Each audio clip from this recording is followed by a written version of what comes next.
wis rekam. Di sini saya selaku moderator akan mendahului kegiatan pembebasan yang dilakukan oleh Saudara Yuli. Untuk kegiatan pembebasan yang pertama adalah sambutan dari Bapak Kepala Sekolah yang alhamdulillah sudah hadir. Kemudian yang kedua, penyampaian materi yang akan disampaikan oleh Saudara Yuli. Dan yang ketiga adalah kegiatan umpan balik yang akan saya kembalikan kepada Bapak Ibu Guru yang ingin menanyakan ataupun ingin memberikan umpan balik terhadap materi yang telah disampaikan oleh Saudara Yuli. Dan yang terakhir adalah kegiatan sesi duduk bersama. Jadi nanti kalau saya mohon kepada Bapak Ibu Guru semuanya saat kegiatan sesi foto bersama untuk ankam dan apabila nanti ada kegiatan tanya jawab ataupun umpan balik, silakan raise hand dan ankam nilainya. Baiklah, untuk yang pertama kepada Bapak Kepala Sekolah Kimia Islam, saya persilakan untuk memberikan sedikit sambutannya di malam ini dalam kegiatan pembebasan modul 1.4 tentang budaya positif di lingkungan kelas dan sekolah. Terima kasih Saudara Ayu sudah memberikan waktu pada saya dalam pembebasan modul budaya positif di lingkungan kelas dan sekolah. Assalamualaikum warahmatullahi wabarakatuh. Waalaikumsalam warahmatullahi wabarakatuh. Waalaikumsalam warahmatullahi wabarakatuh. Yang saya hormati Bu Aning selaku pengajar praktik dari Saudara Yuli dan kepada seluruh dewan guru Sekolah Kebatinan di Muhammadiyah Sari Trenggalek. Alhamdulillah pada malam hari ini kita bisa bertemu secara virtual. Ya meskipun keadaan sekarang sudah normal, tapi kita bertemunya secara virtual. Tadi dalam berbagai pertimbangan. Kalau mau tatap muka kapan ya waktunya? Setelah pembelajaran itu kok ya pas. Terus kalau selesai pembelajaran kok terlalu sore, akhirnya virtual saja ya nggak apa-apa. Alhamdulillah meskipun secara virtual kita bisa mengikuti kegiatan pembebasan modul 1.4 budaya positif di lingkungan kelas dan sekolah. Selawat dan salam semoga tetap terlimpahkan pada junjungan kita Nabi Muhammad SAW yang telah memimpin kita sehingga kita senantiasa bisa menjalankan apa yang dicontohkan beliau sampai saat ini. Bapak Ibu yang saya hormati, saya sampaikan terima kasih kepada Ustazah Yuli dan juga mungkin besok dan selanjutnya Ustazah yang lain juga akan melaksanakan pembebasan seperti malam hari ini. Mungkin ini pembebasan yang pertama dari program guru penggerak di SD Muhammadiyah, yaitu Ustazah Yuli, di mana Ustazah Yuli mengambil temanya yaitu budaya positif di lingkungan sekolah. Budaya positif itu banyak sekali. Budaya positif ya tadi terkait kedisiplinan di kelas, disiplinan. Kemudian dari datang sampai pulang. Datang itu mungkin kalau kita apa ya yang kita bisa laksanakan sehingga bisa mencetak budaya. Yang namanya budaya itu mungkin awalnya sesuatu yang dipaksa. Kemudian kalau sudah dipaksa menjadi terbiasa, dan akhirnya kalau sudah terbiasa itu menjadi otomatis. Seperti yang sudah kita lakukan di sekolah itu yaitu budaya salam. Budaya salam itu masuk kelas salam.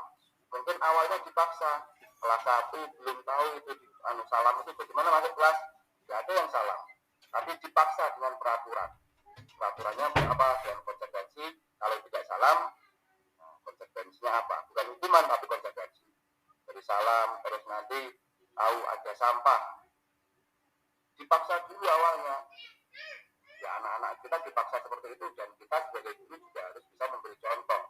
Tidak hanya anaknya yang dipaksa tapi dari gurunya yang mengawali memberi contoh untuk melaksanakan budaya itu. Sehingga nantinya akan menjadi karakter yang positif positif. Jadi dari pembiasaan itu menjadi budaya, anaknya akhirnya menjadi otomatis dan itu menjadi karakter yang akan terbawa nanti sampai kehidupan selanjutnya. Dan di mana di SD itu namanya SD dan mencetak fondasinya dikuatkan. Kalau sudah memiliki karakter yang baik di SD, insya Allah nanti selanjutnya di jenjang selanjutnya dan juga kehidupan selanjutnya insya Allah juga akan bisa lebih baik.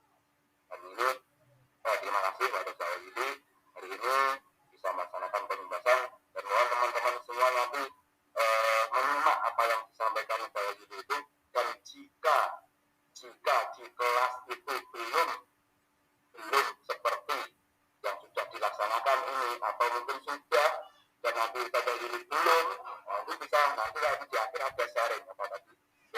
Silakan menyampaikan kurangnya apa, lebihnya apa itu biar kita bisa lebih baik. Dan saya mungkin yang bisa saya sampaikan kurang lebihnya mohon maaf.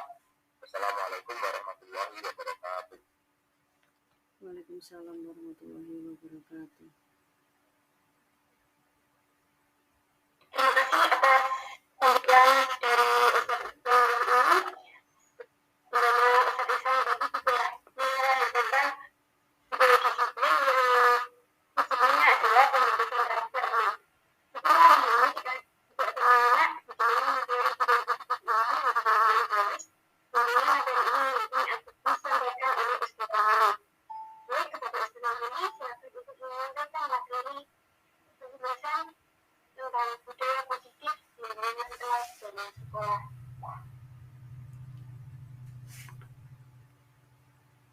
Assalamualaikum warahmatullahi wabarakatuh. Waalaikumsalam warahmatullahi wabarakatuh. Terima kasih waktunya yang sudah diberikan Ibu Ayu sebagai moderator. Dan terima kasih juga untuk Bapak Ibu semua yang sudah Ustadz Ustadzah yang sudah mau bergabung dalam webinar budaya positif yang saya lakukan ini. Okay. Selamat malam, selamat berbahagia. Semoga kita selalu dalam lindungan Allah Subhanahu Wa Taala. Bapak Ibu, Ustadz Ustadzah yang hebat. Alhamdulillah atas rahmat Allah kita dapat mengikuti webinar budaya positif ini dengan sehat dan penuh semangat. Meskipun sudah malam ya, mohon maaf. Yang kedua, sholawat dan salam tak lupa kita tujukan kepada junjungan kita Nabi Agung Muhammad SAW. Semoga kita mendapatkan syafaatnya di yaumul kiamah nanti. Amin ya rabbal alamin. Terima kasih kepada Bapak Kepala Sekolah atas sambutannya yang sangat luar biasa sekali tentang budaya positif yang ada di lingkungan sekolah kita, terutama di SD Muhammadiyah 1 Trenggalek. Dan juga Ibu Aning selaku pengajar praktik saya, serta Ustadz dan Ustadzah SD Muhammadiyah 1 Trenggalek. Langsung saja saya akan menyampaikan pengimbasan modul 1.4 budaya positif di lingkungan kelas dan sekolah. Saya Yuli Wulandari dari CGP Angkatan 5 SD Muhammadiyah 1 Trenggalek.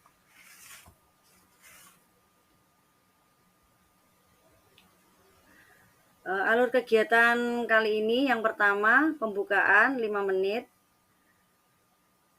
yang kedua ice breaking 5 menit, yang ketiga pemaparan materi 20 menit, yang keempat umpan balik 5 menit, dan yang kelima penutup 5 menit.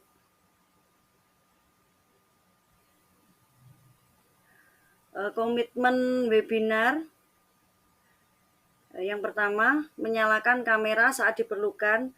Jadi saya minta tolong kepada Bapak Ibu, Ustadz dan Ustadzah semuanya, misalkan nanti saya meminta izin untuk panjenengan semua menyalakan kamera nggih. Yang kedua, panjenengan semua untuk mematikan mic Nanti sewaktu-waktu kita butuhkan panjenengan bisa menyalakan mic. Oke, yang berikutnya hadir seutuhnya karena beda pendapat hal yang biasa gitu nggih. Yang selanjutnya hargai waktu bersama. Jadi kita saling menghormati, saling menghargai dan waktu yang singkat ini ya. Selanjutnya memaksimalkan kolom chat. Misalkan ada kolom chat yang ada kesalahan teknis, misalkan saya presentasi terus tidak ada di layar atau ada sesuatu yang kurang pas, itu bisa disampaikan di kolom chat. Terus kemudian membuat catatan, misalkan ada yang kurang sesuai, panjenengan bisa membuat catatan. Oke, untuk klik raise hand, misalkan ada tanggapan atau umpan balik. Berikutnya, misalkan ada gangguan teknis, mohon ini dianggap hal biasa nggih. Selanjutnya panjenengan semua dilarang merekam karena insya Allah saya sudah merekamnya. Terima kasih. Selanjutnya acara yang pertama, kegiatan yang pertama yaitu pembukaan yang Bapak Ibu selaku moderator Ibu Ayu untuk membuka kegiatan pengimbasan kali ini.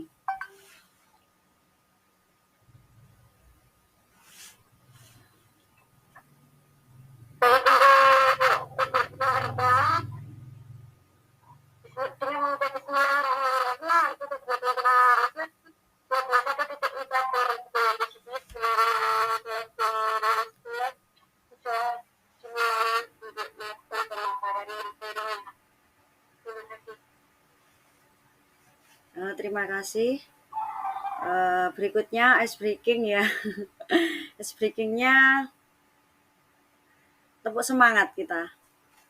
Insya Allah Ustadz dan Ustadzah semuanya sudah bisa guys tepuk semangat biar meskipun sekarang sudah malam, panjenengan semua seharusnya beristirahat, malah ini ikut webinar yang saya laksanakan hari ini. Terima kasih. Kita sebelumnya biar lebih bersemangat lagi, kita tepuk semangat. Monggo semua ya, bersama-sama kita bersama-sama melakukan tepuk semangat. Terima kasih yang sudah menyalakan kameranya. Mohon yang bisa menyalakan kamera, mohon dinyalakan biar kita semuanya kompak tepuk semangatnya. Gitu. Masih di jalan siapa? Oh, masih di jalan. Ustazah Hana? Masih di jalan. Oh, masih di jalan juga. Oke. Terima kasih yang sudah nyala saja, enggak apa-apa. Yang di jalan juga bisa bersuara. Bisa ikut kita bersemangat. Oke, hitungan ketiga ya. 1, 2, 3. Tepuk semangat. Semangat. Semangat ye. Hae. Hoa. Yeay, alhamdulillah. Terima kasih, Bu Wida juga ikut bersemangat. Satu kali lagi ya, biar tambah semangat. Tepuk semangat. Semangat. Semangat ye. Hae. Hoa. Yeay. Terima kasih. Oke, selanjutnya kita lanjut kepada materi ya. Di sini saya tidak bukan narasumber, tapi ya juga nanti kita bisa sharing juga karena ini masih perdana nggih. Untuk webinarnya hari ini masih perdana, jadi mohon maaf nanti kalau banyak kekurangannya. Nanti kita bisa sharing, ada umpan balik dari panjenengan semua. Selanjutnya, pemaparan materi ya.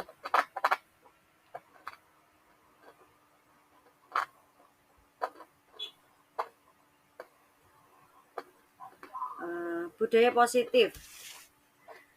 Budaya positif di sini latar belakangnya yang munculnya budaya positif, yaitu suasana positif itu sangat mendukung sekali dalam kegiatan pembelajaran yang kondusif.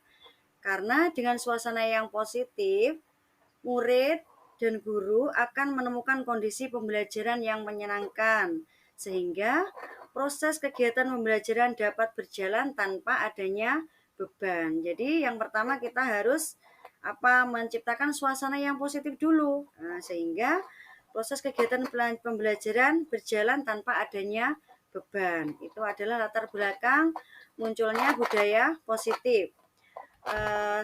Selanjutnya, untuk pengertian dari budaya positif adalah nilai-nilai, keyakinan-keyakinan, dan kebiasaan-kebiasaan di sekolah yang berpihak pada murid agar murid dapat berkembang menjadi pribadi yang kritis, penuh hormat, dan bertanggung jawab, serta dapat terbentuk potensi anak-anak yang memiliki karakter yang kuat sesuai dengan profil pelajar Pancasila. Ya, nah, selanjutnya kita akan selanjutnya disiplin positif. Saya akan memaparkan tentang disiplin positif.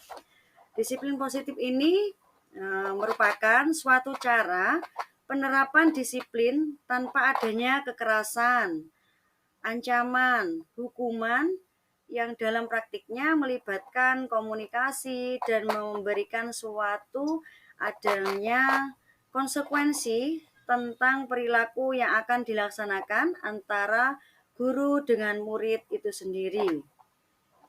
Jadi kita disiplin positif ini kita menghindari menggunakan ancaman dan hukuman, tetapi lebih pada komunikasi dan konsekuensi gitu ya. Dalam penerapan disiplin positif ini, anak diajarkan untuk memahami konsekuensi dari perilaku mereka. Selain itu, disiplin positif juga mengajarkan anak tanggung jawab serta rasa hormat dalam berinteraksi dengan lingkungannya. Jadi, disiplin positif merupakan salah satu cara penerapan disiplin yang bertujuan untuk menumbuhkan kesadaran serta memberdayakan anak untuk melakukan sesuatu tanpa sogokan. Misalnya kita kan sering nanti yang melakukan disiplin yang bisa tertib, nanti ustazah akan memberikan permen, ustazah akan memberikan sesuatu gitu. Misalkan ustazah akan memberikan memberikan reward, kita memberikan bintang seperti itu ya. Jadi anak-anak ini melakukan disiplin positif ini sadar dari menumbuhkan kesadaran muncul dari dirinya sendiri tanpa adanya sogokan atau ancaman. Misalkan kalau kamu tidak disiplin, kamu tidak akan ustazah izinkan masuk ke kelasnya ustazah, misalkan seperti itu. Itu ya, menghindari ancaman maupun hukuman seperti itu. Disiplin positif membuat anak mengerti bahwa ketika ia melaksanakan piket kelas, maka ia akan merasa nyaman, bukan karena akan dihukum oleh guru misalkan jika tidak melakukannya, tapi karena itu dilakukan karena dia merasa ini sudah menjadi tugasnya, itu sudah dia melakukannya dengan nyaman, sehingga melakukannya tidak karena ingin mendapatkan pujian dari siapapun. Jadi ikhlas dari dalam dirinya. Disiplin positif akan melahirkan nilai-nilai kebajikan. Nilai kebajikan yang kita ketahui mulai dari tahun ajaran baru untuk mengikutinya dan mengimplementasikan kurikulum merdeka. Ini ya, lanjut ya, selanjutnya ini ya. Ini ya, disiplin positif akan melahirkan nilai-nilai kebajikan. Ya, nilai-nilai kebajikan ini sudah ada semenjak kita masuk ajaran baru untuk mengikuti dan mengimplementasikan kurikulum merdeka. Ini ya, di mana dalam kurikulum merdeka ada profil pelajar Pancasila. Ya. Profil pelajar Pancasila di sini ini ya, meliputi di dalamnya ada nilai-nilai kebajikan. Ya.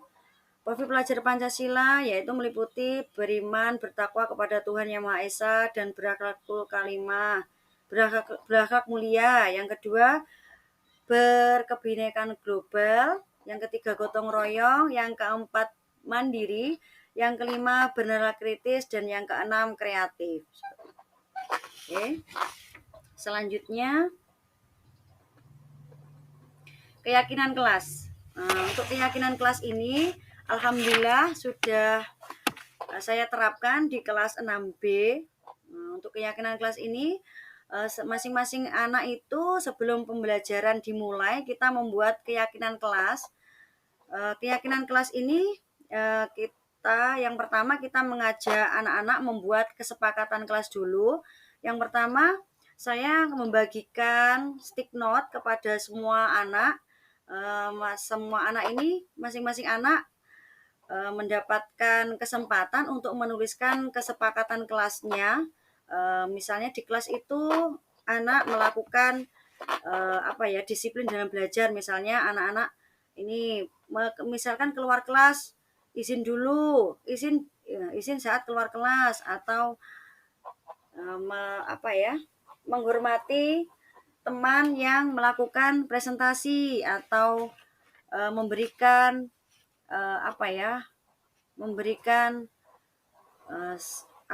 tidak membuli teman saat di kelas, seperti itu. Itu misalkan membuat kesepakatan kelas. Saya di kelas sudah melakukan membuat kesepakatan kelas dengan anak-anak. Ini ya, ini dokumentasi yang sudah saya lakukan ketika di kelas bersama anak-anak. Ini ya, masing-masing anak boleh menuliskan kesepakatan kelasnya, boleh 1, boleh 2, boleh 3, sesuai dengan kemampuan anak-anak untuk menuliskannya. Bisa lebih dari 1. Jadi anak-anak semua mendapatkan kesempatan, mendapatkan kebebasan untuk menuangkan ide-idenya bagaimana membuat kesepakatan kelas. Kesepakatan kelas ini misalnya ini ya, ada anak yang menuliskan menggunakan seragam sesuai harinya, dan seperti itu. Karena ternyata ada, sebelum saya membuat keyakinan kelas ini, ternyata ada beberapa anak yang tidak menggunakan seragam sesuai harinya, seperti itu. Jadi ide anak-anak ini muncul ketika sudah pernah terjadi. Akhirnya anak-anak ini menuangkan kesepakatan di kelasnya dalam stick note yang sudah saya bagikan. Setelah kesepakatan kelas kita tuliskan, terus kemudian kita tempelkan di tempat tempat untuk menempelkan kesepakatan kelas. Kemudian kita menganalisis bersama anak-anak. Anak-anak juga melakukan presentasi, membacakan kesepakatan kelas setiap anak-anak itu apa saja dibacakan sama anak-anak. Kemudian ternyata setelah kita analisis, ternyata banyak kesamaan di situ.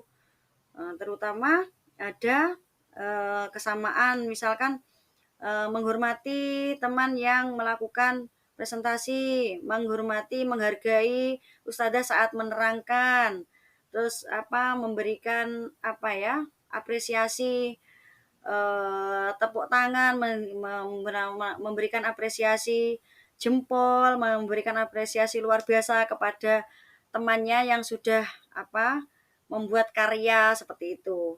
Ya, itu kita sepakati pada keyakinan kelas ya. Terus yang sama-sama ini kita simpan kita satukan menjadi keyakinan kelas gitu. Keyakinan kelas yang sudah kita sepakati ini ya, yang sudah kita rumuskan ini ya, yang sudah kita tuliskan di sini. Ini ya, kesepakatan kelas dari masing-masing anak sudah kita dokumentasikan ini ya. Kemudian dari kesepakatan kelas tadi kita membuat keyakinan kelas. Keyakinan kelasnya kita sudah rumuskan ada 3. Yang pertama hormat, dan yang berikutnya jujur, Jujur di sini anak-anak, contohnya misalkan anak-anak ketika ditanya sudah mengerjakan tugas apa belum, anak-anak jujur. Ketika anak-anak mengerjakan ulangan, semuanya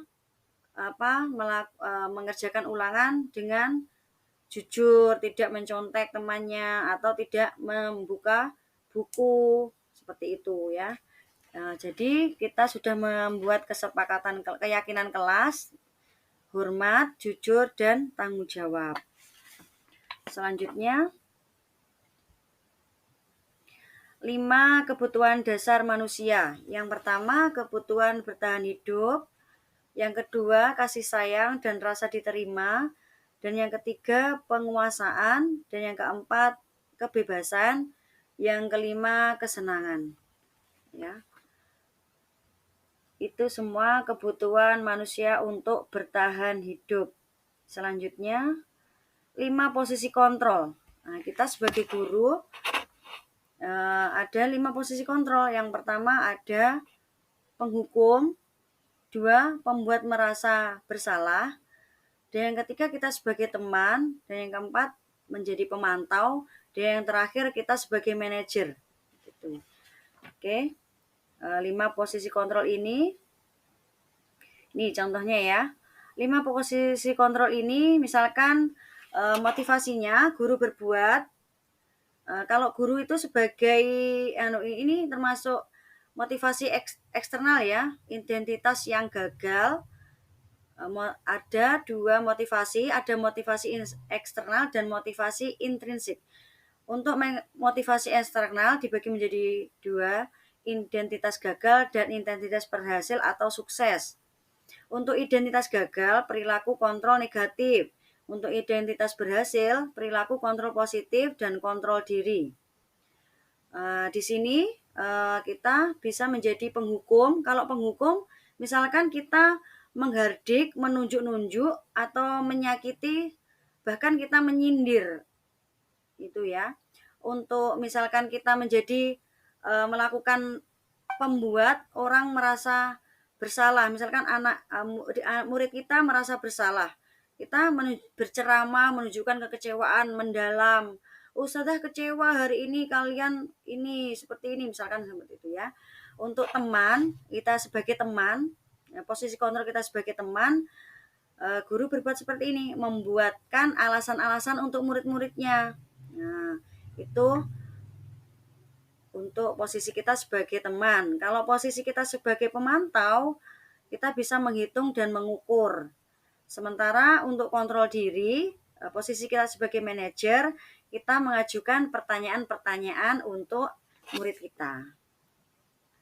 Selanjutnya, posisi kontrol yang berikutnya, ada guru yang berkata, misalkan gini, contohnya, kalau kamu tidak melakukannya, saya akan tidak mengizinkan kamu mengikuti penilaian harian atau tidak mengizinkan kamu mengikuti sumatif, misalkan seperti itu. Itu kita sebagai penghukum ya, misalkan kita sebagai penghukum seperti itu kata-katanya. Misalkan untuk menjadi, kalau kita menjadi pembuat orang merasa bersalah, kita melakukan gini, nak, kamu sudah mengecewakan ibu, jadi tolong ya jangan diulangi lagi, seperti itu. Kalau kita menjadi pembuat orang merasa bersalah. Kalau kita menjadi teman, kita bisa berkata seperti ini, lakukan untuk bapak ibu nak. Ya sudah, nanti bapak ibu bantu bereskan. Misalkan ada anak yang tidak selesai mengerjakan tugasnya, kita bisa memberikan berkata sebagai melakukan kontrol, sebagai posisi kontrol sebagai teman, seperti itu tadi. Ya sudah, nanti bapak ibu bantu bereskan ya, kamu jangan bersedih, seperti itu. Kalau kita posisinya sebagai pemantau, guru akan berkata seperti ini, apa nak peraturannya yang sudah kita sepakati sebelumnya. Itu nak peraturannya, apa nak konsekuensinya atau sanksinya jika kamu melakukan seperti ini. Tuh. Ada juga bisa kita gini, apa yang telah kamu lakukan nak? Sekarang apa yang terjadi? Bisa seperti itu kalau kita sebagai pemantau. Sementara kalau kita posisinya sebagai manajer, nah seperti ini ya. Guru bisa berkata seperti ini, apa yang kita yakini? Apa kamu meyakini hal tersebut? Nah, kalau kamu meyakininya, maukah kamu memperbaikinya? Ada juga bisa seperti ini. Kalau kamu memperbaikinya, jadi kira-kira hal tersebut akan menggambarkan apa tentang dirimu? Misalkan pribadi yang seperti apa? Kalau kamu melakukan perbaikan seperti ini, misalkan gitu. Hasilnya, kalau hukuman menjadi pemberontak, pendendam, menyalahkan orang lain. Sementara kalau kita sebagai posisinya sebagai membuat orang merasa bersalah, kita akan menyembunyikan, anak-anak akan menyembunyikan dan menyangkal, dia juga akan menyangkal dan bahkan berbohong. Dan kalau kita posisinya sebagai teman, murid akan ketergantungan ya. Pasti ustazah akan melakukannya seperti ini lagi. Ini nanti ustazah akan melakukannya seperti lagi. Ustazah kan temanku, misalkan seperti itu. Kalau posisi kita sebagai pemantau, menyesuaikan bila diawasi. Jadi anak-anak, bila diawasi saja, anak-anak akan melakukan disiplin positif gitu ya. Kalau misalkan kita menjadi manajer, akan menguatkan watak atau karakter murid kita. Selanjutnya, misalkan hukuman. Kalau kita melakukan hukuman, murid akan berkata seperti ini, saya tidak peduli, karena toh kalaupun melanggar saya pasti dapat hukuman seperti itu. Lalu lagi, untuk membuat orang merasa bersalah, murid akan berkata, maafkan saya ustazah, saya tidak akan mengulangi perbuatan ini lagi. Jadi itu posisi kontrol kita membuat murid merasa bersalah. Sementara posisi kontrol kita sebagai teman, murid akan berkata, saya pikir Bapak Ustazah teman saya, seperti itu ya.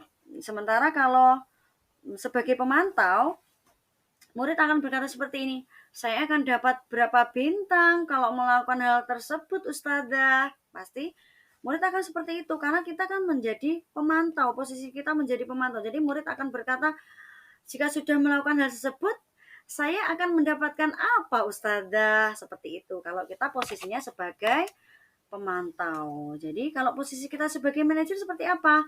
Murid akan berkata bagaimana caranya agar saya bisa memperbaiki keadaan ini? Saya akan memperbaiki masalah ini dengan misalkan anak datang terlambat. Misalkan saya akan memperbaiki masalah ini dengan menyalakan alarm waktu di rumah biar saya tidak akan terlambat sampai di sekolah, seperti itu. Jadi anak-anak merasa ini ya, sadar diri ya, akan memperbaiki masalah yang sudah dia lakukan. Nah, untuk dampaknya pada murid, kalau kita melakukan hukuman, murid akan mengulangi kesalahan berulang kali. Nah, perilaku menjadi agresif. Sementara kalau kita membuat orang merasa bersalah, membuat murid kita merasa bersalah, murid meletakkan guru di dalam dunia berkualitas gitu ya. Sementara kalau kita menjadi teman, berkualitas ya Allah. Ini ya. Kalau kita posisinya menjadi teman, dampaknya pada murid akan tergantung kepada kita dan tidak mandiri dan tidak bisa memutuskan apa yang dia lakukan. Sementara untuk menjadi pemantau, dampaknya pada murid menitik beratkan pada dampak pada diri sendiri, mendapatkan hadiah atau mendapatkan hukuman. Sementara untuk menjadikan manajer, mengevaluasi diri, bagiannya menjadi diri yang lebih baik.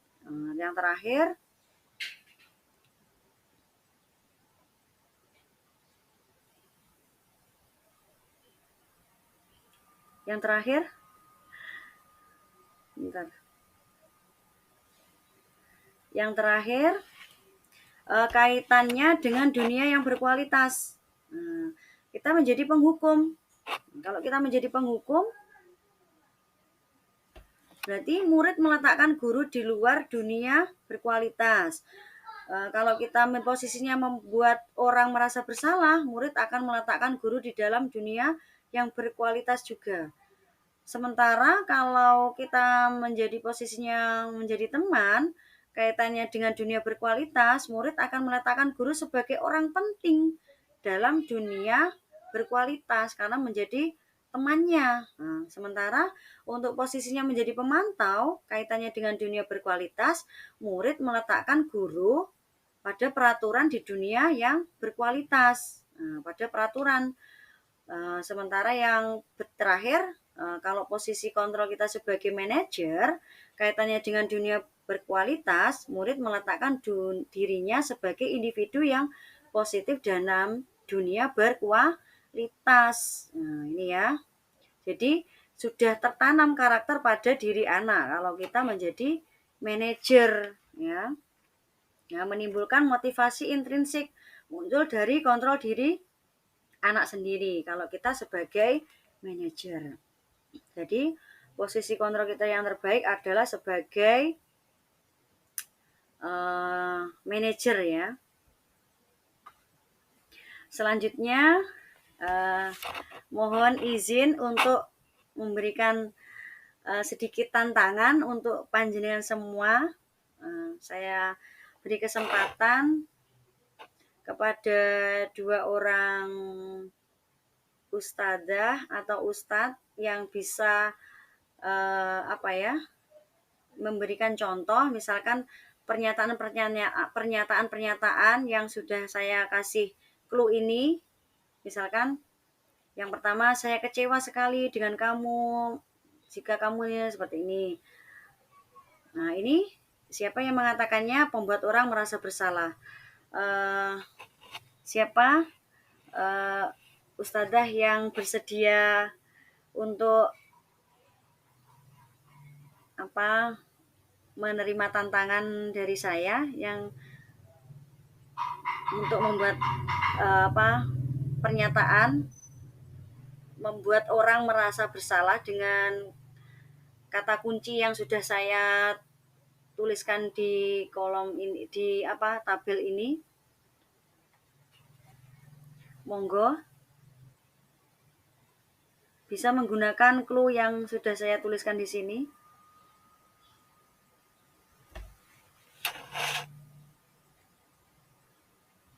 Monggo Bu Tika, Ustadzah Hilma, Ustadz Adam, Ustadzah Ana, dan yang lainnya, Ustadzah Wida. Saya mau mencoba dulu ya. Iya. Mungkin kalau salah bisa dibenarkan. Iya. Yang saya kecewa sekali dengan kamu. Siapa yang mengatakan membuat orang merasa bersalah? Oh iya, berarti misalkan contohnya apa Bu Ustadzah? Saya kecewa dengan apa? Ya, di kelas saya itu kan setiap Senin itu kan mengumpulkan buku saja ya. Iya. Itu kadang-kala kan ada anak yang juga membawa dan anaknya itu aja. Oh iya. Nah, saya juga sering sekali mengingatkan ke anaknya, selain ke orang tuanya, saya juga mengingatkan ke anaknya.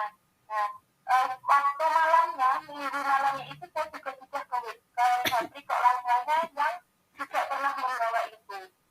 Nah, pada akhirnya apa? Di hari Senin pun juga tidak membawa. Itu pun membuat saya kecewa. Oh, berarti kalau pembuat merasa bersalah seperti apa tadi Bu Tolong diulangi lagi.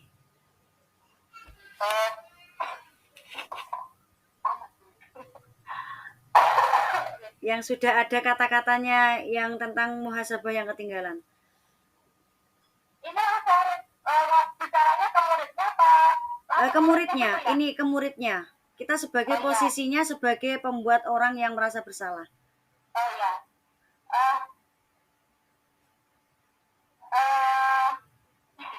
Bisa menggunakan clue yang saya buat.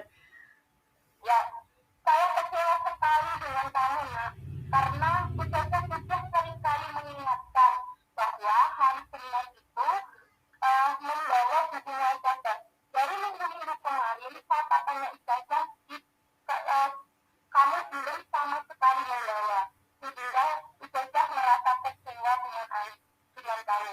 Ustazah pun juga sudah mengingatkan kepada orang tuanya. Makanya mulai Senin depan, kamu ingat-ingat supaya Ustazah tidak kecewa, kamu bawa buku Ustazahnya. Iya. Terima kasih, sangat luar biasa sekali. Terima kasih Ustazah Tika. Contohnya yang lain, monggo silahkan. Bisa posisinya sebagai teman, bisa sebagai pemantau, bisa menjadi manajer, atau bisa menjadi penghukum. Monggo, saya perlihatkan ya biar kelihatan jelas. Monggo Ustaz Iksan, kayaknya sudah ini ada sesuatu yang mengganjal di hati, boleh diungkapkan, bisa ngasih apa ya, apa contoh ke kita, ada clue pernyataan yang sudah saya buat seperti ini. Panjan bisa posisinya sebagai apa? Monggo. Ya, saya. Iya. Ini yang inilah lakukan demi Bapak sebagai teman ya, sebagai teman ya. Ayolah lakukan demi ibu dan bapak. Itu ya. Untuk maksudnya untuk apa ini Ustadz? Lakukan untuk apa ini? Memberi motivasi kepada sama teman. Jika mungkin dalam kelompok itu nggak mau mengerjakan. Oh ya. Ayolah. Memang kalau mama dia tidak main, tidak ada semangat kalau dengan teman-teman, tapi kita semangat demi Bapak. Oh iya, itu kita terima kasih, sangat luar biasa sekali apa yang disampaikan Ustadz Iksan tentang posisinya kita kalau sebagai teman gitu ya. Terima kasih. Selanjutnya terima kasih, dua saja nggih, karena waktunya sudah sangat apa ya, sudah mulai malam, menanjak malam. Oke, lanjut saja. Selanjutnya segitiga restitusi. Untuk segitiga restitusi di sini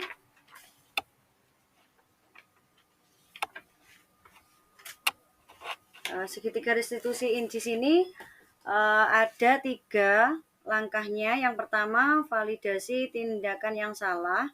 Kemudian yang pertama menstabilkan identitas, kemudian validasi tindakan yang salah, kemudian menanyakan keyakinan. Yang pertama, untuk kamu tentu punya alasan mengapa melakukan itu. Untuk validasi tindakan yang salah, ada lagi pertanyaannya, adakah cara yang lebih efektif untuk mendapatkan apa yang kamu butuhkan? Sementara untuk menanyakan keyakinannya, keyakinan kelas apa yang telah kita sepakati, Nak?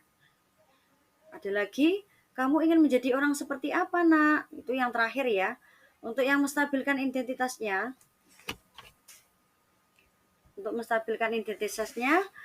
setiap orang pasti pernah melakukan kesalahan. Atau lagi bisa juga kamu bukan satu-satunya yang pernah melakukan ini, Nak. Seperti itu. Itu adalah langkah segitiga restitusi. Jadi yang pertama menstabilkan identitas, kemudian validasi tindakan yang salah, dan yang terakhir menanyakan keyakinan menanyakan keyakinan. Selanjutnya, menstabilkan identitas seperti ini ya. Untuk membuat anak merasa untuk membuat anak yang merasa gagal karena berbuat salah menjadi positif terhadap dirinya, kita bisa mengatakan seperti ini. Berbuat salah itu tidak apa-apa. Tidak ada manusia yang sempurna, Nak. Ustadzah juga pernah melakukan kesalahan seperti itu. Kita juga bisa mengatakan seperti kita bisa menyelesaikan ini. Kita juga bisa seperti ini. Ibu tidak tertarik mencari siapa yang salah, tetapi ibu ingin mencari solusi dari permasalahan ini. Tuh, untuk menstabilkan identitas. Ada juga kamu berhak merasa begitu. Tuh, contohnya kata-kata yang bisa kita tuangkan kepada anak-anak, kita bisa sampaikan kepada anak-anak untuk membuat anak yang merasa gagal karena berbuat salah menjadi positif terhadap dirinya. Sementara untuk validasi tindakan yang salah, ini ya, membantu siswa mengenali basic need atau kebutuhan yang ingin dipenuhinya ketika melakukan kesalahan itu. Nah, seperti ini misalnya kita bertanya seperti ini, padahal kamu bisa melakukan yang lebih buruk dari ini ya. Ada lagi, kamu pasti punya alasan mengapa melakukan hal itu. Kita juga bisa menyampaikan seperti ini, kamu patut bangga pada dirimu sendiri karena kamu telah melindungi sesuatu yang penting buatmu. Kita juga bisa melakukan seperti ini, kamu boleh mempertahankan sikap itu, tapi kamu harus menambahkan sikap yang baru. Tuh, validasi tindakan yang salah. Sementara menanyakan keyakinan. Anak melihat kesalahannya dihubungkan dengan norma sosial dan nilai-nilai yang mendasari manusia berinteraksi dengan orang lain. Misalkan seperti ini, apa yang kita percaya sebagai kelas atau keluarga. Seperti itu. Kalau kita sebagai kelas atau keluarga, yang kita percaya bagaimana? Seperti itu. Terus ada lagi, apa nilai-nilai umum yang kita telah sepakati. Misalnya hormat, terus menghargai, terus apa ya? Seperti itu. Terus lagi, misalkan coba bayangkan Nak, kelas kita yang ideal itu seperti apa? Kelas yang kondusif Ustazah, kelas yang tidak ada yang ramai, kelas yang semua nilainya mendapatkan 100, kelas yang semua anaknya berprestasi, seperti itu. Pasti anak-anak akan membayangkan bagaimana kelas yang ideal itu seperti apa. Terus kita juga bisa bertanya, kamu mau jadi orang yang seperti apa, Nak? Oh, aku ingin menjadi pribadi yang baik, pribadi yang supel, pribadi yang penyabar, pribadi yang peduli, selalu peduli. Nah, seperti itu. Jadi anak-anak kita tanyakan keyakinannya seperti apa, itu ya. Itu adalah pada nih tadi segitiga restitusi. Nah, itu contoh-contohnya yang bisa kita sampaikan kepada anak. Yang sebelum refleksi, panjenengan semua bisa menyampaikan umpan balik dari apa yang sudah saya paparkan secara singkat ini. Mungkin ada umpan balik dari panjenengan semua, ada tanggapan, ada masukan atau saran dari panjenengan semua yang sangat saya harapkan untuk perbaikan ke arah yang lebih baik presentasi yang sudah saya sampaikan ini. Monggo Ustazah Ayu sebagai moderator untuk memberikan kesempatan.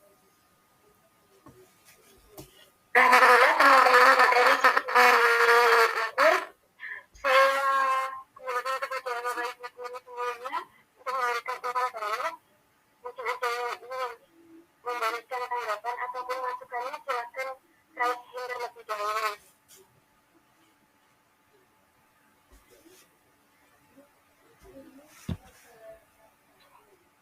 atau ada yang ingin ditanyakan atau yang ingin dipahami, akan dibuka pertanyaan mungkin untuk 2 atau 3 orang, di mana nanti Ustaz Yuli akan menjelaskan lebih mendetail lagi dengan apa yang ingin Bapak Ibu ketahui. Silahkan. Saya izin stop sharing ya, Ustazah. Ya.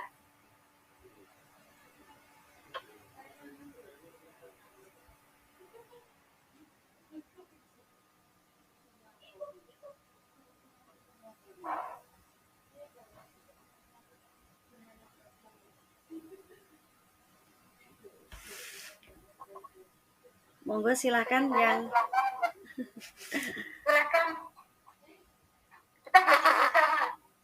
Kita belajar bersama.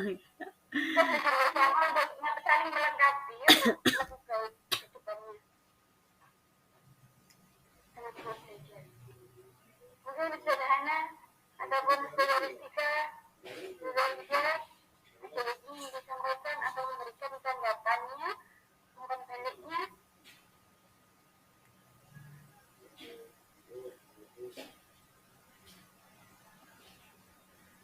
Monggo Ustazah Hana. Monggo Ustazah Hana. Apa masih di jalan ini Ustazah Hana?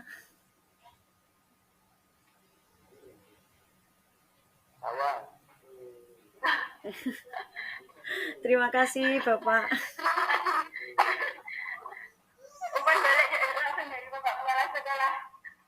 Monggo Pak.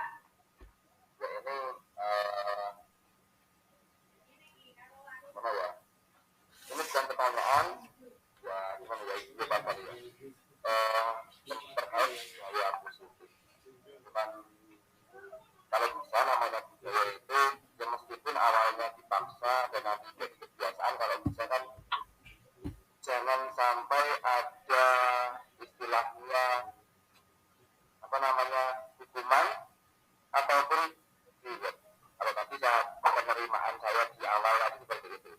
Bagaimana budaya itu kalau bisa itu timbul itu memang tanpa pamrih, jangan melakukan sesuatu tanpa pamrih. Dan itu kalau memang bisa terjadi itu luar biasa. Karena dimanapun itu luar biasa. Karena kan terbukti ya di kelas itu biasanya kan, siapa yang mau ini saya dapat bintang. Kalau dapat bintang kan cepat-cepat apa? Ya kan, jangan gitu kan. Itu berarti pamrih, masih ada pamrih. Bagaimana kalau itu betul? Bisa mengumpulkan karakter kalau itu seperti itu tanpa pamrih, melakukan sesuatu itu tanpa pamrih. Jadi kan memang ya seperti lagi ya, contoh lagi kelas 6. Sekarang kan fenomena sekarang itu kan agak meresahkan bagi guru-guru apalagi kelas 6, di mana ujian itu kan tidak begitu di apa namanya nilai ujian nasional kan tidak ada ujian nasional ya, akhirnya kan tidak begitu dipertimbangkan untuk menuju jenjang selanjutnya. Akhirnya anak-anak ya sinau yang nilai apa aja siapa gurunya yang nilai. Karena bagaimana kalau tidak digenjot dia akan sampai bawah saja, kalau digenjot mungkin malah akan stres dan akhirnya kan nah itu loh. Tadi ada kayak istilahnya bagaimana biar budaya itu timbul tanpa pamrih. Ini ya bukan pertanyaan ya, ini bagaimana PR buat kita semua. Iya. Baca.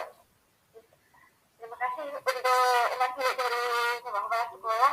Jadi ini PR untuk kita semuanya, sama-sama saling belajar dan saling melengkapi bagaimana menciptakan karakter seorang anak itu melakukan suatu perbuatan benar-benar tulus dari dalam hatinya, ada motivasi dalam dirinya, motivasi internal dari diri. Jadi kalau melakukan sesuatu itu tanpa mengharapkan pamrih ataupun imbalan. Terima kasih seperti itu. Iya. Betul sekali. Terima kasih tanggapannya, masukannya untuk PR kita semua. Yang lain monggo menambahkan seperti apa caranya untuk menumbuhkan kesadaran diri dalam diri anak ini. Kita sebagai, misalkan kita bisa sebagai manajer berarti ya, Ustazah Ayu ya. Kita sebagai manajer. Jadi kalau kita sebagai manajer seperti yang sudah saya contohkan tadi, kalau kita sebagai manajer otomatis anak-anak akan menyadari apa yang menjadi keyakinannya. Terus anak-anak juga bisa mengevaluasi dirinya bagaimana menjadi diri yang lebih baik kalau kita posisinya menjadi manajer. Jadi seperti itu. Jadi posisi yang terbaik itu adalah sebagai manajer. Bagaimana Ustazah Ayu? Nah, betul sekali. Saat kita menjadi manajer, kita itu sudah sebenarnya tanpa kita sadari pun, penerapan di sekolah pun kita jarang sekali ya menghukum seorang anak itu benar-benar, bahkan bisa saya katakan itu tidak pernah. Dan kita biasanya itu apabila ada anak yang bersalah itu kita panggil dan kita ngajak ngobrol. Dimana saat kita ngajak ngobrol itu kita sebagai guru itu, sebagai teman bagi mereka, menyadarkan dan dengan mengajak ngobrol, bertanya-tanya, kita sadari kita sudah menerapkan itu dan mereka pun akhirnya akan ada menyadari, oh dia tadi bersalah. Nah itu sebenarnya. Iya benar sekali Bu Ayu. Alhamdulillah di sekolah kita tidak ada ya yang namanya hukuman untuk murid-murid kita. Insya Allah anak-anak kita sudah merasa menyadari atas kesalahannya dan anak-anak kita juga sudah melakukan keyakinan kelas yang sudah disepakati di kelasnya masing-masing seperti itu. Kayaknya sepertinya Ustazah Tika, Bu Ayu, Ustazah Ayu, Ustazah Tika sudah muntup-muntup ini, mau menyampaikan sesuatu ini. Ya, ya, untuk menimbulkan kesadaran mungkin berdasarkan dari yang saya temui sekarang itu kan saya akhirnya di kelas 1. Mungkin perubahan dari kelas 1 itu kan pasti berbeda jauh. Nah, contohnya aja kelas 1 kelas saya itu menerapkan budaya disiplin di kelasku. Saya kasih tahu kalau gini tanpa belum memberikan punishment jika dia itu terlambat dan sebagainya. Nah, akhirnya merasa kalau dulu saya di TK itu tidak dilarang, tapi kalau tidak SD saya kenapa kok tidak boleh. Nah, akhirnya anak itu merasa tetap dan apa-apa itu tidak boleh. Kalau menemukan hal seperti itu, bagaimana menunjukkan adanya anakku, padahal di rumah pun juga tidak apa-apa itu dihindari gitu. Kan kalau keluargaku atau gitu kan saya jalankan, tapi di rumah saya komunikasi dengan dan saya tanya kita itu bagaimana itu katanya orang tuanya itu di TK itu jadi itu kalau besok di kelas tidak mau belajar dia keluar kamarnya jadi biarkan. Saya sudah bilang kalau itu bisa tidak mau kalau kita bergaya seperti ini, akhirnya anak itu tidak bisa menerima. Saya kasih tahu seperti ini, dia tidak bisa menerima, akhirnya mogok. Nah, makanya bukan kesadarannya kan belum bagaimana untuk menunjukkan kesadaran dan merubah pola pikirnya anak itu dari TK ke SD. Terima kasih. Wow sekali. Wow sekali ini pertanyaannya yang sangat saya mencoba menjawab ya. Yang pertama ya seperti yang sudah saya lakukan tadi, setiap anak kan punya kemauan, punya keinginan, punya sesuatu unek-unek di hati yang ingin dia ungkapkan seperti itu. Jadi yang pertama kita sebelum pelajaran kita membuat ini kesepakatan kelas dulu, seperti itu. Kesepakatan kelas, setiap anak kan mempunyai kesempatan untuk menuliskan kesepakatan kelasnya seperti apa. Kalau misalkan di TK itu dia kan sudah tahu kan sebenarnya, misalkan dia itu kalau melakukan ini itu masih dibiarkan kan, masih anak-anak, enggak apa-apa kan, masih anak-anak, seperti itu. Kalau sudah tarafnya di SD, otomatis kan sudah jenjangnya lebih tinggi lagi, sudah banyak peraturan-peraturan baru yang tidak sama dengan di SD, dan menuju ke kedewasaan, sudah bukan anak-anak, bukan bocil lagi, bukan anak kecil lagi, sudah beranjak ke dewasa. Jadi cara berpikirnya anak juga sudah mulai berkembang seperti itu. Jadi anak-anak bisa merasakan, oh misalkan saya rame di kelas itu, kira-kira saya mengganggu enggak teman-teman yang lain, seperti itu. Jadi anak-anak ini membuat kesepakatan kelas sendiri sebelum mereka belajar, sebelum kita membuat peraturan yang kita buat. Jadi anak-anak membuat peraturan sendiri yang muncul dari dalam diri anak. Jadi anak-anak membuat kontrol diri yang muncul dari anak sendiri tanpa kita yang membuat. Jadi otomatis mereka akan tahu seperti apa pribadi yang baik itu, praktik yang baik di sekolah itu seperti apa. Kalau saya melakukan ini, pasti ustadzahku akan seperti ini. Kalau saya tidak melakukan ini, pasti ustadzah seperti ini. Jadi anak-anak boleh menuangkan unek-uneknya, idenya, sebenarnya yang diinginkan itu seperti apa. Misalkan kesepakatan kelasnya, ustadzah selalu tersenyum saat mengajar, seperti itu boleh disampaikan kesepakatan kelasnya.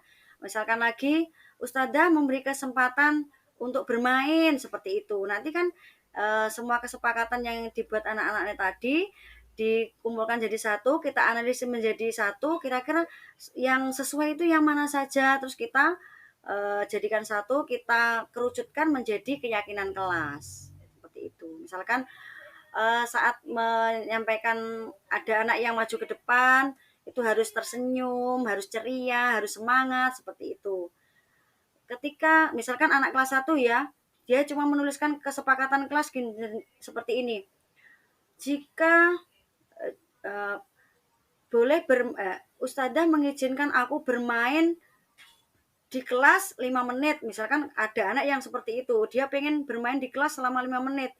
Jadi misalkan anak sudah menuliskan kesepakatan kelasnya ditempel ya, sudah ditempel, kita bisa membuat keyakinan seperti ini. Oh, betul sekali sayang, boleh bermain, tapi bermain itu juga ada tempatnya. Kita juga bisa bermain di kelas. Ustazah juga bisa mengajak kalian bermain, seperti itu. Kan kita juga bisa melakukan ice breaking di kelas sambil bermain sama anak-anak. Jadi anak-anak kita arahkan bukan nyata-nyata bermain, misalkan bermain bola di kelas. Ada tempatnya, bermain boleh, tapi tempatnya di lapangan, waktu olahraga atau waktu istirahat, seperti itu. Kalau bermain di kelas, nanti kita bersama-sama, teman-teman di kelas kita bersama-sama bermainnya seperti apa, seperti itu. Ya. Bagaimana Ustazah Ayu atau Ustadz Iksan atau Ustadz Hendra bisa menambahkan? Saya sementara seperti itu. Gimana ini jawabannya sudah ini apakah sudah sedikit ada gambaran kalau dibuatkan kesepakatan bersama anak ini sama-sama, oh saya yang membuat kesepakatan, kok saya yang melanggar. Jadi orang tua disadari, diajak untuk melakukan kesepakatan, saat dia melakukan pelanggaran itu dia melanggar kesepakatan yang dia buat sendiri. Jadi ada bersalahnya atau tidak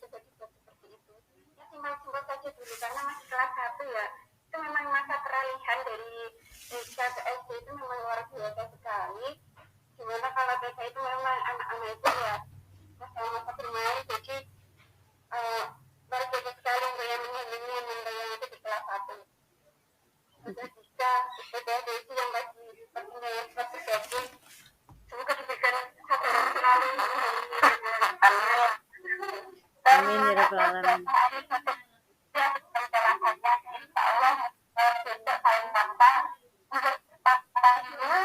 Anak-anak itu nanti anak-anak itu takut sendiri. Kalau yang kedua saya yang melanggar, jadi Iya, harus saya lakukan. ya betul. Ya, sama-sama. Bagaimana Ustazah Ayu? Waktu sudah menunjukkan pukul 8:15. Durasi 60 menit lebih. Iya. Mungkin hanya dua tadi dari Ustazah sama Saudara Tika yang memberikan umpan balik dalam kegiatan penindakan kali ini. Tenang ya apabila dirasa ada beberapa pertanyaan atau ingin mendalami atau lebih lanjut bertanya-tanya saat kita di sekolah, kita sharing-sharing lagi, silakan langsung menghubungi ke Ustazah Juli untuk sharing bersama. Iya. Oh, ini silakan bergabung lagi di besok, insya Allah saya juga menyumbangkan. Iya. Terima kasih Ustazah Ayu. Iya.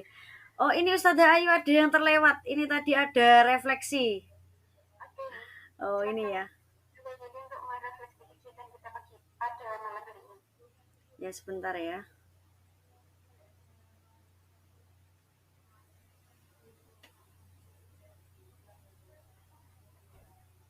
Untuk merefleksi. Mana tadi?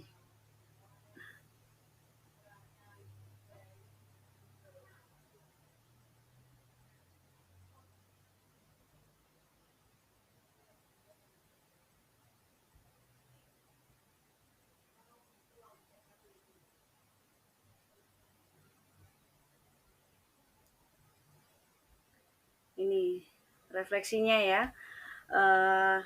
Panjenengan semua yang sudah mengikuti webinar hari ini, kali ini saya ingin tahu untuk merefleksi apa yang sudah saya paparkan hari ini dan tanggapan dari panjenengan semua, masukan, saran dan kritikan dari panjenengan semua yang sangat membangun untuk saya. Ini untuk refleksi panjenengan ya ada 4.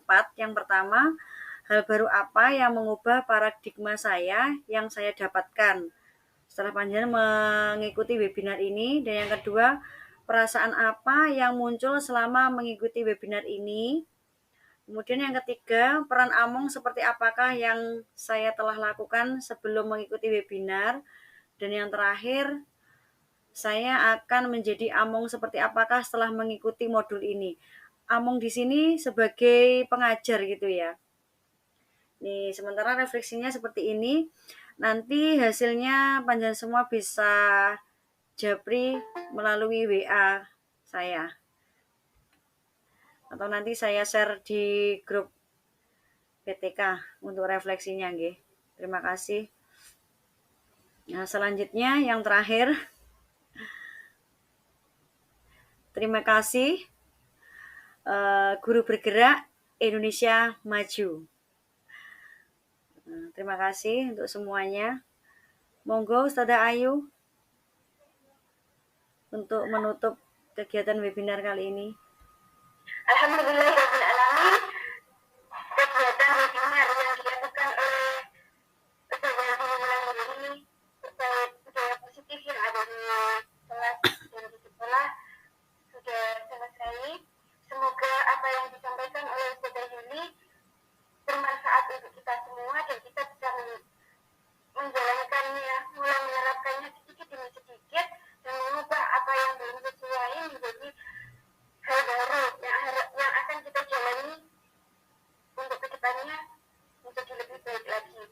Untuk yang terakhir, sesi foto bersama, saya harapkan semua yang hadir di sini untuk konten terlebih dahulu dan memberikan senyum terbaiknya malam ini. Monggo Ustazah Hilma, Ustadz Hendra, Ustazah Desi, Ustazah Wida, Ustazah Ranti untuk on cam sebentar saja.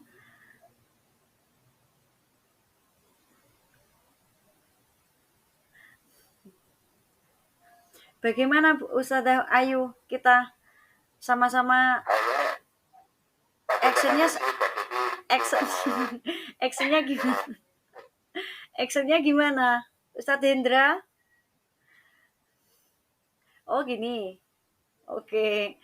Ngikuti Ustazah Tika yang sedang bersemangat mengajar di kelas 1 yang anaknya super aktif luar biasa. Ini ya Ustazah Ayu ya. Siapa yang ini? Saya nggih. Nggih. Oke, Ustadz Hendra ditunggu, Ustazah Hilma. Alhamdulillah Ustazah Ranti on cam. Ustazah Desi, monggo. Bu Wahyu, Ibu Wahyu. Ini Ibu Wahyu ikut webinar karena Ibu Wahyu sebagai apa ya, tim pemantau tim pemantau dari UIN 1 Tulungagung. Ustadz Hendra, monggo ditunggu. Tidak bisa on cam ya. Terima kasih. Sementara ini saja Ustazah Ayu. Ini ya posisinya. Oke, terima kasih. Senyum terbaik. Sebentar, saya pindahkan dulu.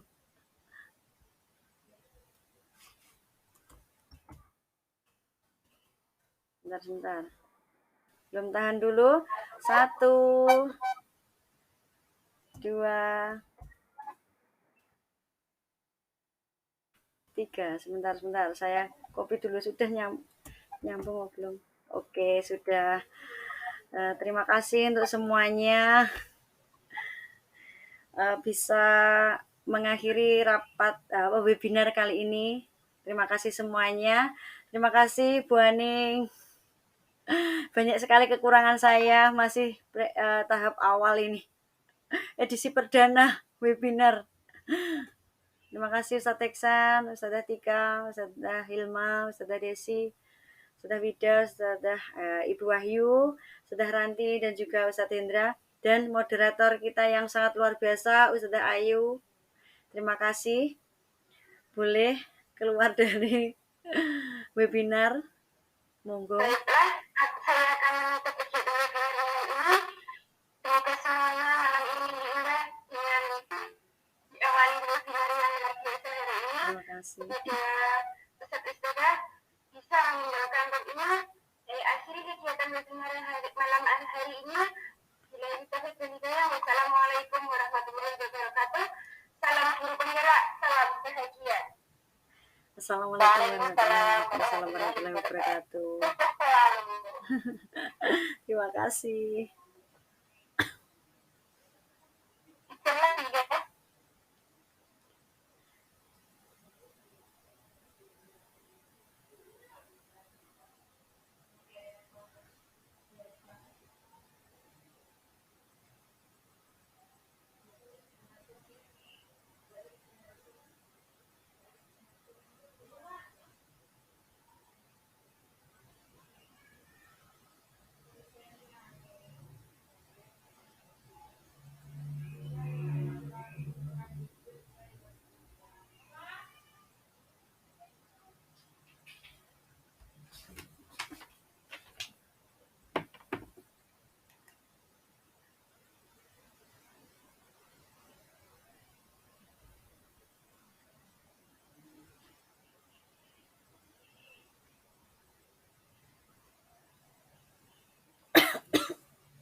Assalamualaikum. Halo, Mom. Waalaikumsalam. Mom, carane ngerekam piye iki? Anu nek lek nyimpen rekamane iki. Diklik apa aku bingung to. Jajal video ya. Apa iki diklik apa iki? Kan enek pojokan ireng. Mang enek tulisane ngerekam apa ora ning kono?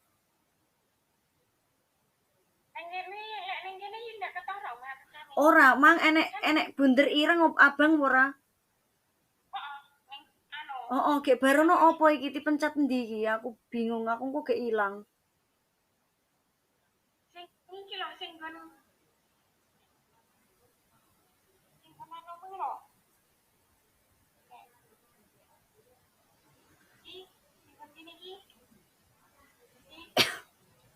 Sing dhuwur iki, sing iki. Iki tikapakne, diklik endi? Klik, heeh. Diklik sing endi? Sing abang. Diklik abang, terus Heeh. Terus ning kono ana tulisan apa putih. screen recorder has access to this site. Diklik. Klik